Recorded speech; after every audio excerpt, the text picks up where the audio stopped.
Virginia smoke. OVS. Old Virginia smoke. OVS. Old Virginia smoke. OVS. Old Virginia smoke. Welcome to Pitmaster, an Old Virginia Smoke podcast. I'm your host, Luke Darnell. This week we have a special episode. Two of our North Carolina friends are getting into it on March 9th in a whole hog competition on the Discovery Plus show Mooshiners Smoke Ring. Matt Griner of Southern Q and Brian Corbett of Smokin Skullies team up to show who can cook the best Eastern Carolina hog. This is a fun interview with some tips, and it should be a fun watch on Discovery Plus. So please join me in welcoming Matt Griner and Brian Corbett. Two Carolina boys on the line this weekend. We got Matt Griner from Southern Q and Brian Corbett from Smokin Skullies. How you doing, guys? Doing well. Doing good, Luke. Hope you are. I'm doing great, man. I'm doing great. The weather's turning around a little bit. People are starting to get vaccinated, and the world's starting to open up. And I think the world's going to turn to a giant party here in about 5 months. I hope so. I'm looking forward to it. I just hope it don't kill any more contests, man. I don't care if the rest of it opens up. Let's cook some barbecue. Yeah, I hear you. We all had the pleasure of spending last weekend or weekend before? Yeah, weekend before. We were all together down in outside of Raleigh there in North Carolina. Had a good time. I got to learn some of Brian's, some of his traditions and routines and rituals. He really likes getting woken up by charcoal going in a jambo at 4:30 in the morning. Holy cow. Are you kidding? I heard all about that. I heard the door on the jambo and everything else was. Oh, yeah. There's nothing like a Sunday morning with steel on steel action outside of your camper. Somebody scraping their ashes. On day two of a double. On day two of a double, yeah. And he said, it's like, well, Brian, go ahead. No, I was about to say, Luke, I was sitting there thinking, Luke, if you'd have told me last night, I'd have spent 10 minutes doing this so I could just get that extra half hour of sleep would have been nice. He came out and he goes, yeah, I heard you out here scraping and everything this morning. And it's like somebody forgot to get their jambo set up. And I said, no, I pretty much consciously decided not to do it. Having no regard for my fellow teammate. It was terrible. I was really appreciative of that. That was about 8 minutes after that crow or the rooster. Yeah. Over there. Just 4 a.m. This thing's just, out the, I mean, he's what the world finally. Yeah. That was your alarm clock and you were mine. Teamwork makes the dream work, buddy. That's right. Yeah. Well, you can't sleep. You're not going to sleep, Brian. That's the way it's going to be, buddy. Well, yeah. Well, he made sure of it too. Yeah. He said, "Oh, did I bother you?"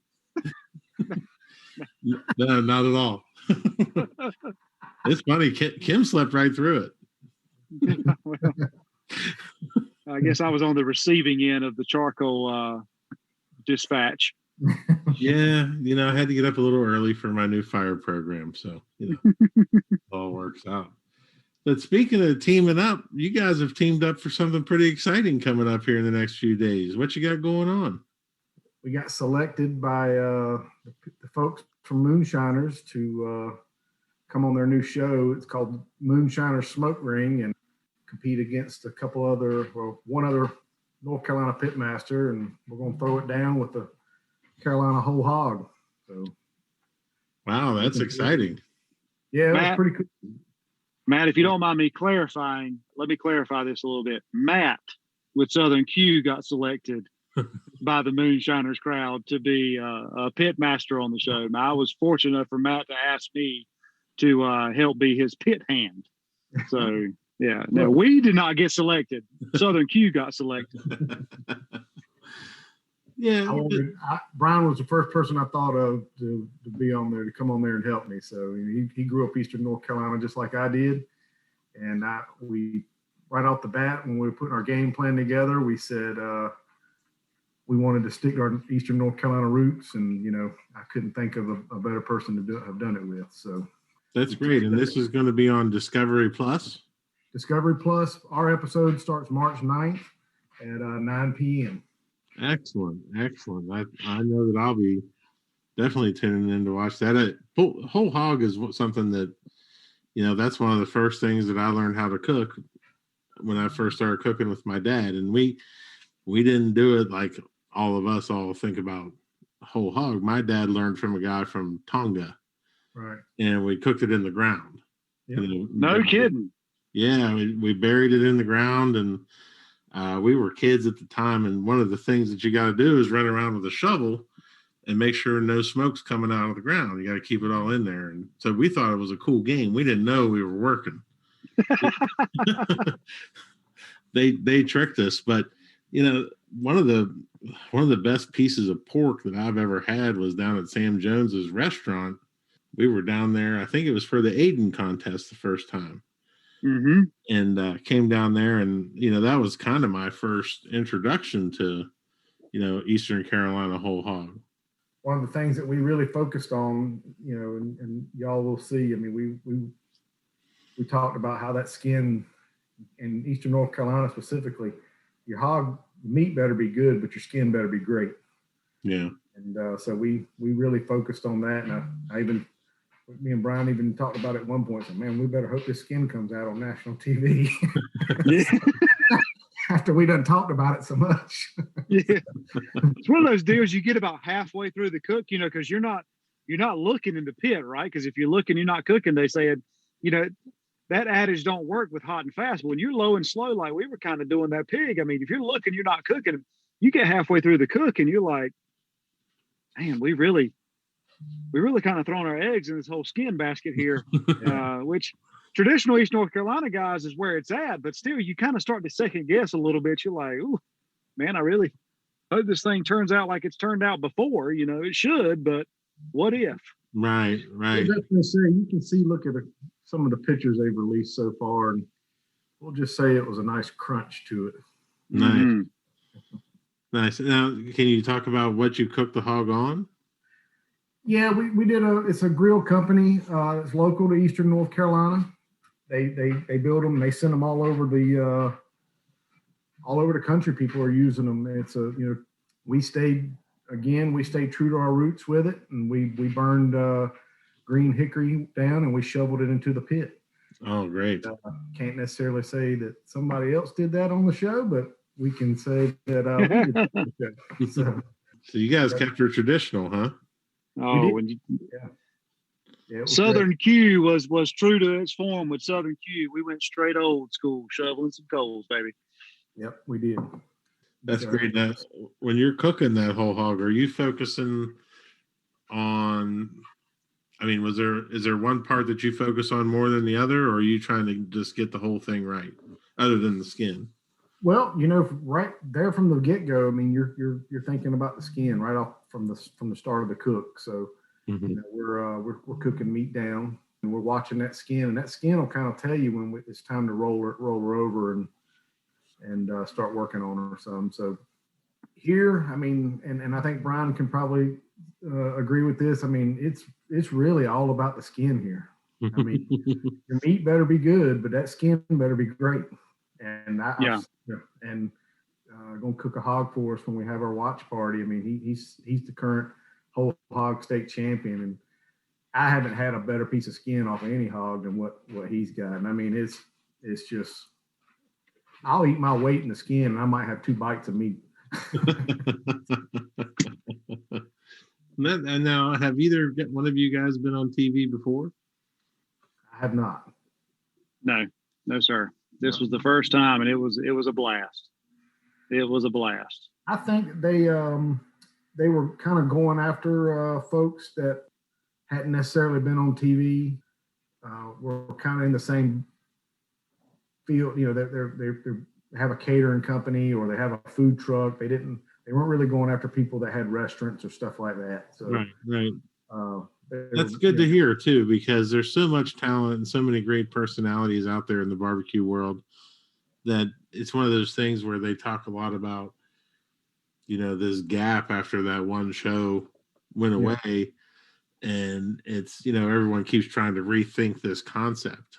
And I make the argument all the time that there's plenty of personality and plenty of people out there that you don't really need to rethink the concept. You just need to get more people in front of the camera. Right. And that's what they did. And they got I knew a couple of other people that own some of the other episodes, and, same thing. They're running food trucks and whatnot, and they're all talented cooks. And it's great that they, like you just said, it's great that they went after some people, some talent that people not heard of, and giving some other people some shots rather than the normal people that you traditionally see on TV with some of these barbecue shows. Right on. Let's get into some pitmaster questions here. I think that you're a pretty superstitious guy, Matt. Oh yeah, very. Yeah, Matt is very superstitious. Yeah, give us some flavor. What are some of your superstitions at a contest? Probably my biggest one is the one that is my 11-11 shot. Now, I don't know why. I started that back in 2015, and man, I'm not kidding you. I set an alarm every morning for 11:07. Now it's 07 because here we're starting to get into some crazy shit now or stuff. Sorry.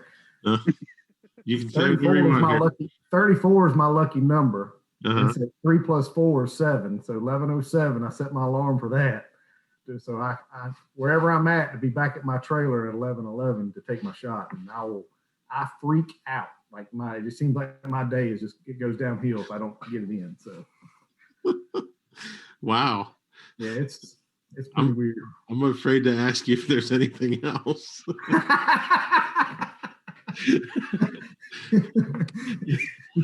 There's got to be.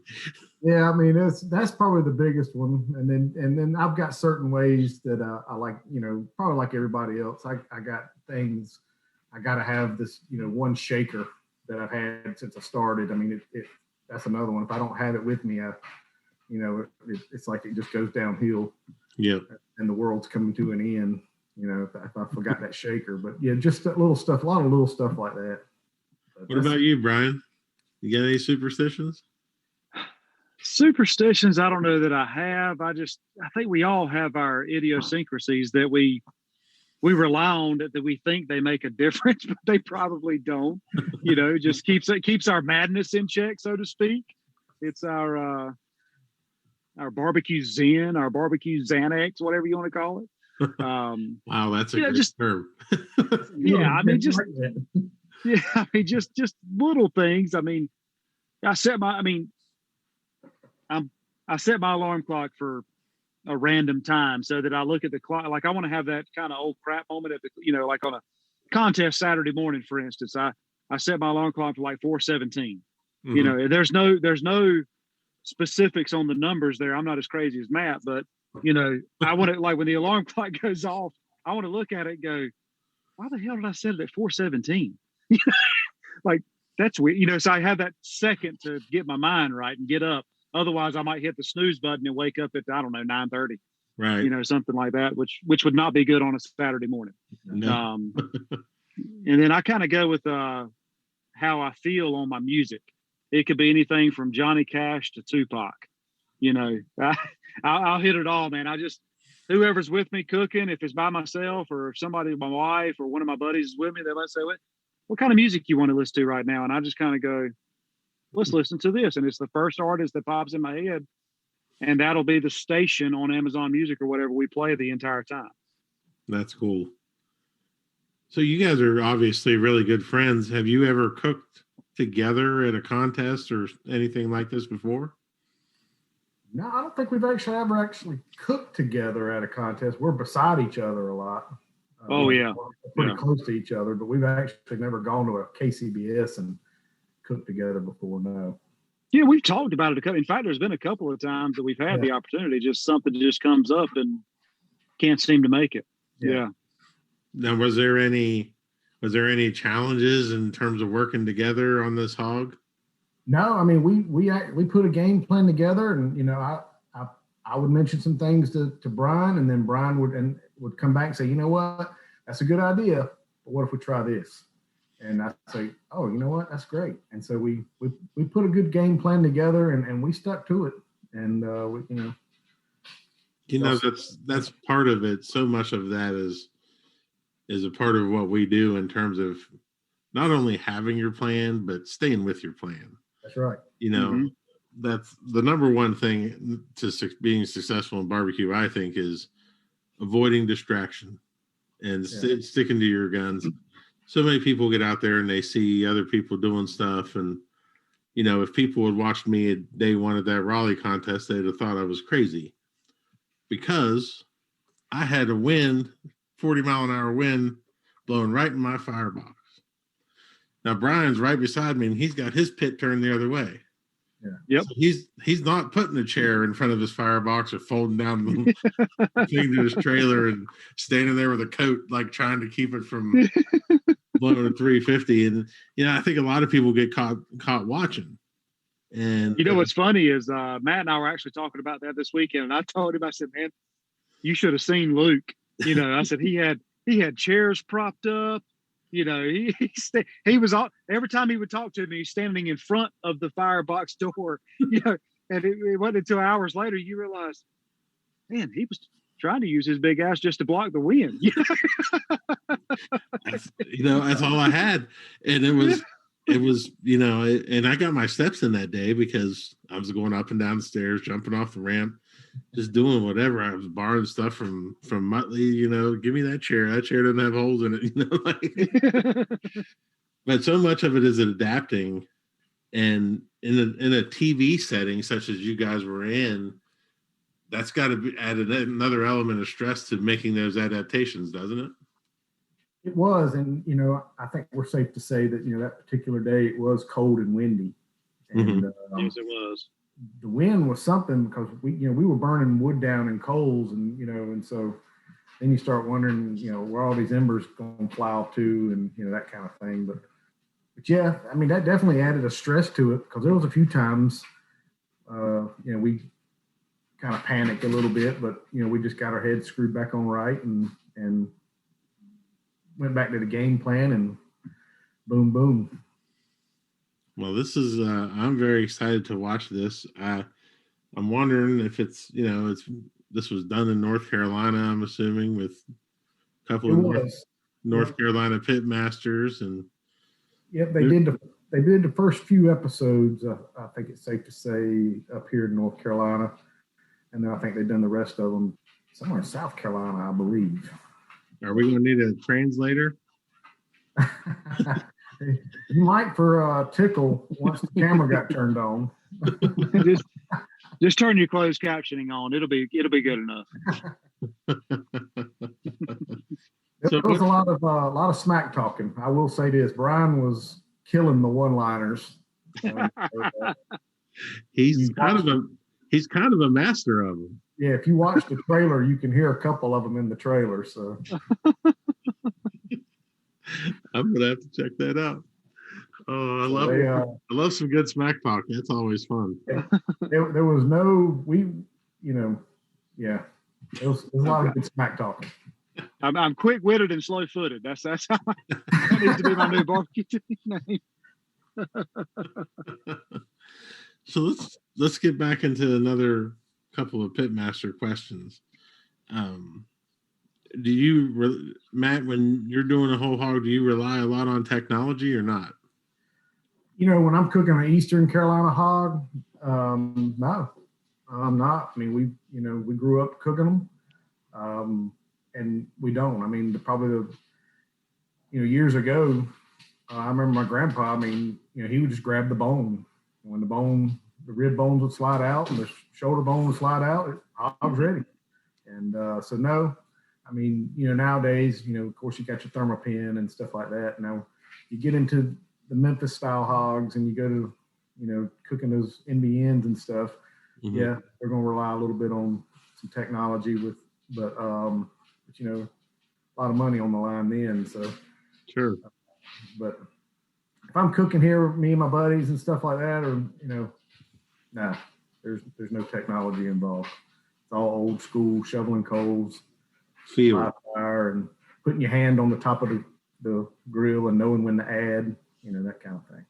That's awesome. Yeah. That's fantastic. So this is going to air March 9th. March 9th. March 9th at 9 p.m. on Discovery Plus. Yep. Excellent. And what's the name of the show again?